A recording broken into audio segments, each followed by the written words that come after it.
Aujourd'hui, sur le net, la toile se mobilise pour soutenir une lycéenne américaine lesbienne récemment arrêtée. Une jeune blogueuse aux formes généreuses s'attaque au PDG d'Abercrombie & Fitch. Et un New-Yorkais interprète la même chorégraphie avec 10 ans d'écart.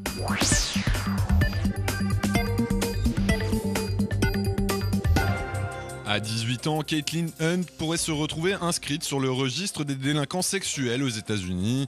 En février dernier, cette jeune américaine a en effet été expulsée de son lycée de Floride et poursuivie en justice pour avoir entretenu une relation avec une autre fille âgée de 15 ans.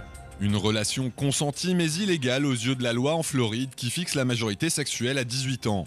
Dans cette pétition lancée sur le site change.org, le père de Caitlin accuse les parents de la plus jeune des deux filles d'avoir porté plainte car ils n'approuveraient pas l'homosexualité de leur enfant.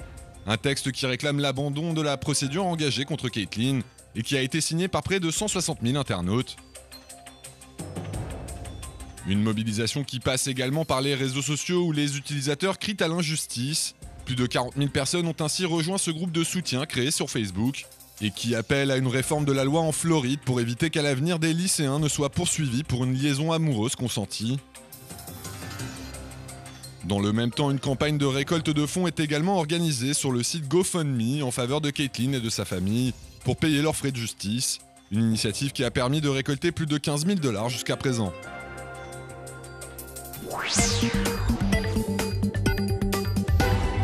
Les réactions d'internautes outrés par les récents propos de Mike Jeffries, le PDG de la marque de prêt-à-porter Abercrombie & Fitch, se multiplient sur la toile depuis que ce dernier a expliqué qu'il ne souhaitait vendre ses vêtements qu'à des jeunes gens populaires et qu'il refusait de voir des clientes aux formes généreuses dans ses boutiques.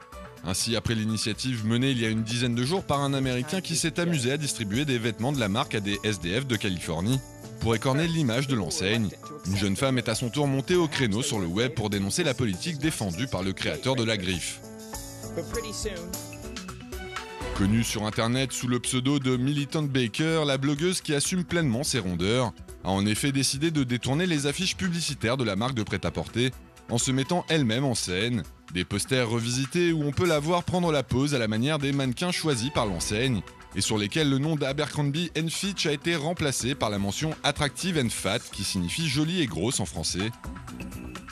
Une série de clichés particulièrement réussis accompagnés d'une lettre directement adressée à Mike Jeffries, où la jeune femme lui rappelle que contrairement à ce qu'il semble penser, être ronde et jolie ne sont pas incompatibles.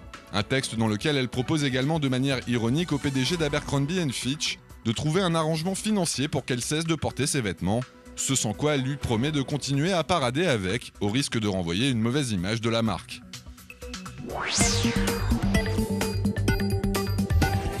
Quels sont les pays dans lesquels votre compte Facebook pourrait vous conduire en prison? C'est la question que pose l'organisation de défense des droits de l'homme Amnesty International avec ce site intitulé Trial by Timeline.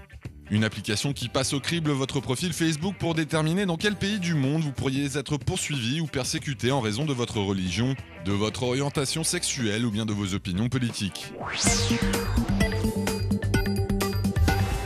Emprisonné depuis 11 ans à Guantanamo, Shaker Hammer fait partie de la centaine de grévistes de la faim qui protestent contre leurs conditions d'incarcération.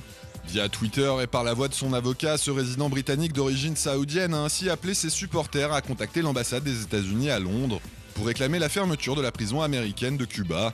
Une initiative qui intervient alors que les hackers d'Anonymous et de nombreux utilisateurs du web se mobilisent depuis plusieurs jours pour faire en sorte que le très controversé centre de détention soit rapidement mis hors service. Pour célébrer ses 20 ans, Markoum, un jeune New-Yorkais, s'était amusé à se filmer en train d'effectuer une chorégraphie surprenante sur la version des Dixie Chicks du morceau Landslide.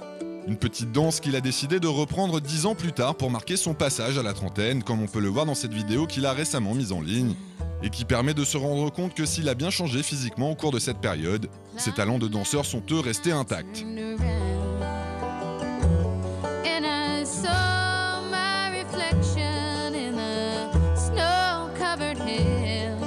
Well, the